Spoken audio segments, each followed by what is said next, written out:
Have you ever wondered how a herbal liqueur became so legendary that it's distilled in a flamboyant palace in France? Today, we're uncovering the story behind Benedictine. Benedictine is a herbal liqueur produced in France. Its recipe was originally created by the Benedictine monk Don Bernardo Vincelli back in 1510, blending a secret mix of 27 different plants and spices.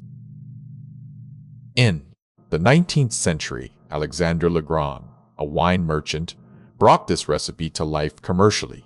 The liqueur is made from a base of cognac and infused with botanicals, creating its unique flavor. The production process is as intriguing as the history behind it. Benedictine is aged in Feckham's flamboyant palace, where the unique blend of flavors develops over time. The secret recipe includes a precise mix of 27 plants and spices.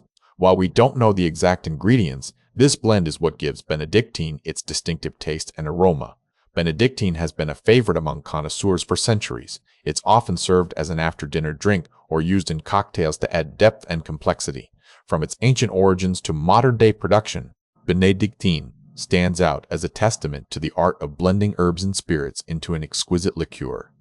So there you have it, from its humble beginnings in a monastery to becoming one of France's most renowned liqueurs. What aspect of Benedictine's history or flavor profile intrigues you the most? Let us know in the comments.